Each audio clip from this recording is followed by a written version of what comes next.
안녕하세요. 강사입니다. 연일 폭염 37도 갱신하고 있는데요. 그래도 이 더위를 또 먹어둬야 겨울을 버틸 수 있고, 또 겨울의 추위를 먹어둬야 또 여름을 버틸 수 있는 게 자연의 섭리이기도 하고, 또 이런 어, 더위 속에서도 버텨내며 이겨낼 수 있는 또 더위와 친해지는 방법을 택해야 되지 않을까 생각을 합니다. 다만 장사가 좀 덜 되니까 좀 아쉽긴 하지만 그런대로 또 생각할 시간도 있고 여러 가지 글도 쓸 수 있으니까 그것도 감사할 일이 아닌가 싶습니다. 여러분 생각해 보니까 그래요. 한 사람이 역사를 만들기도 하고 또 역사가 한 사람을 만들어내기도 하는데 무엇이 주체인지는 알 수 없지만 우리 인간의 그 운명의 서사가 어쩌면 커다란 역사의 수레바퀴 속에서 한 인물이 나와 한 역사를 한 나라와 민족의 또 국민의 모든 것을 영향을 미치기도 하고 또 선한 영향을 미치기 하지만 때로는 또 악한 일을 벌리는 일들이 있잖아요. 모든 것이 상대적이라서 이런 말도 있지 않습니까? 그 불평이 없는 사회에는 또 멈춘 사회가 된다. 그러니까 적당한 갈등 구조가 되어서 갈등을 관리할 수 있는 사회가 좋은 사회지, 갈등이 원천 배제되는 것은 인간 사회 속에서 불가능한데 그것을 배제하는 사회가 있잖아요.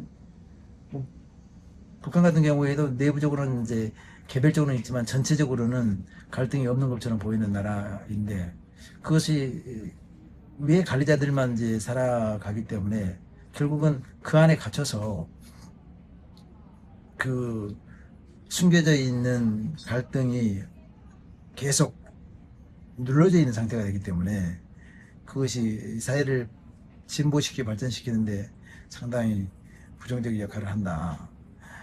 갈등을 관리해낼 수 있는 사회면 참 좋은 사회다. 갈등이 없는 것보다 갈등이 발전의 매개가 되는 것처럼 왜 진주가 그러잖아요. 갈등이잖아요. 이게 어떤 그 이물질이 들어온 것은 내 것이 아닌 게 들어와서 진주가 만들어진 것처럼 우리 인간 속에서 삶 속에서 갈등이 없기만을 바라는 것도 온당한 방법이 아니다. 갈등을 어떻게 지혜롭게 관리해내느냐, 또 이렇게 장사가 덜 되고 또 이 더위 속에서 어떻게 더 버텨내며 이겨내느냐가 우리의 생존력을 높이는데 또 중요한 역할을 한다고 생각하면 우리 인생에서 만나는 그 우여곡절은 하나도 버릴 것이 없는 것 같다고 생각을 합니다. 그런 얘기 들어보셨잖아요. 만주가 이제 우리가 일제강점기에 그 우리 이제 항일 투쟁하는 분들이 모인 곳이잖아요. 뭐 연합파도 있었고 또 저 소련파도 있었고 또 국내파도 여러 가지 있지만 그 당시 사회는 일본이라는 것이 자본주의로 여겨졌기 때문에 그 제국주의가 자본주의적 성향을 갖고 미국이 또 그런 성향도 가지고 있었잖아요. 그러니까 그 사회에는 사회 개혁을 원하는 사람들은 대부분 좌파적 성향을 가지는 것이 정상적인 생각이었겠죠. 아마 저도 그때 있었으면 아마 그쪽에 서 있었지 않을까. 왜냐면 그 왕정 시대에 있다가 그다음에 일제강점기 시대로 왔기 때문에 우리가 자유민주 체제를 알지 못할 때니까 왕정 체제에서 고통받는 이제 민본의 문제, 민생의 문제가 그 이부적도 그 조건에 의해서 억압되는 사회, 이중적 억압 구조로 살았기 때문에 소련을 통해서 내려오는 중국을 통해서 내려오는 마오쩌둥, 또 스탈린이 내려오는 사상이 나쁘게 느껴지지 않았을 것 같아요. 그래서 그 당시에 그 우리 그 이념의 분포가 80%가 좌파적 성향을 가지고 있었고 지식인들은 더 많이 가졌다는 것이 나요. 그러니까 그 당시에 남노당 또 북한의 북한노동당 등등이 이렇게 득세하지 않았는가 싶은 생각이 들고 또 한반도의 안전화 그러니까 그 북한 체제에서 보기에 한반도를 안전한 그 사회주의 국가로 바꾸는 것이 목표이다 보니까 6.25 사변을 일으켰던 것도 사실이잖아요. 반면에 이제 우리는 이제 이승만을 통해서 미국의 그 자본주의, 민주주의가 잉태되게 되었는데 그런 체제로 이렇게 바뀌는 와중에 우리가 만주에서 우리가 그 거점 확보를 많이 했잖아요. 만주라면은 박정희도 만주 군관학교를 나왔고 박정희 대통령도 그다음에 김일성도 만주에 활동했던 사람이니까 대대적인 일본에서의 그 항일 투사에 대한 그 토벌이 없기 전까지는 만주를 중심으로 그 세력화해서 항일 무장투쟁을 했기 때문에 만주라는 것이 우리나라에게 참 아이러니하게 남쪽에는 그 61년 후에 이제 박정희라는 인물, 그 다음에 김일성이라는 인물이 한 역사의 줄기 속에서 나타나잖아요.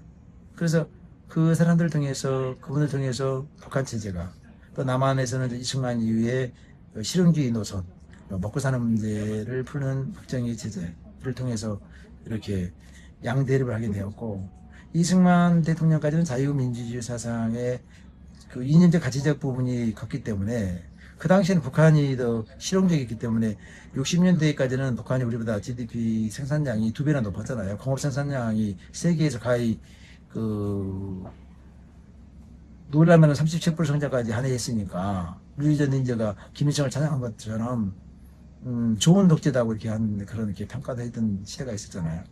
그런데 이제 박정희가 실용주의 노선을 취하면서 박정희 대통령께서 그런 이제 군부이기 때문에 아마도 국민 저변의 삶을 책임지지 않으면은 그 힘을 얻지 못하니까 기득권을 또 적결하기 위해서라도 그렇게 했겠죠.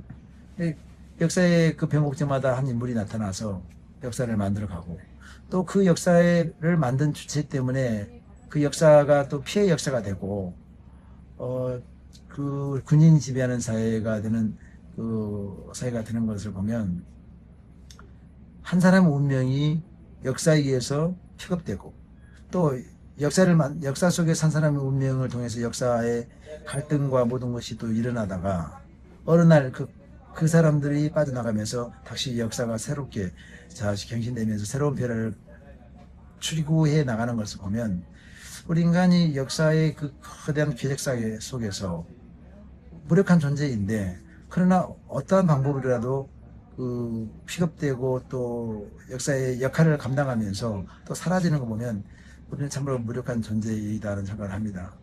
제가 이제 이 말씀을 드리면서 저도 선거를 준비하고 이렇게 하다 보면 이 하나의 흐름을 역사적 시선이라든가 그 다음에 우리가 쉽게 말하면 바람이라고 하잖아요. 바람이 불어야 파도가 치는데 사람들은 파도를 보잖아요.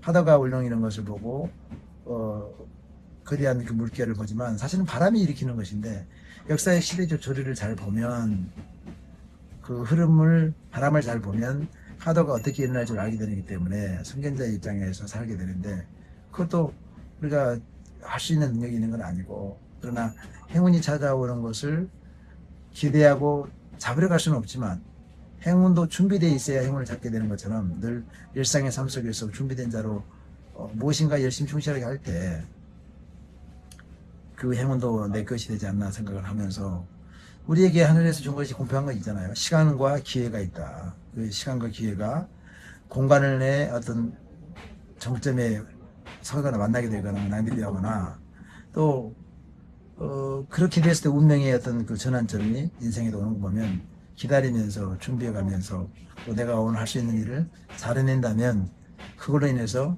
나의 운명이 한 시대에 쓰임받고 또 역사의 중심에서 역할도 하게 될 것이다.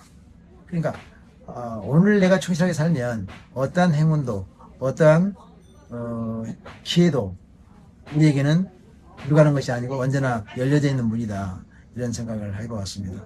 덥지만 역사라는 긴 계책 속에서 우리의 삶이 그렇게 무의미한 존재로 있는 건 아니고 반드시 어떤 행로와 과정을 통해서 우리가 알지 못하는 우리가 믿음으로는 알고 있는 어떤 절대적인 역사의 주체, 주관자에 의해서 우리가 쓰여지고 또 버려지고 하는 것이다. 이런 생각이 됩니다.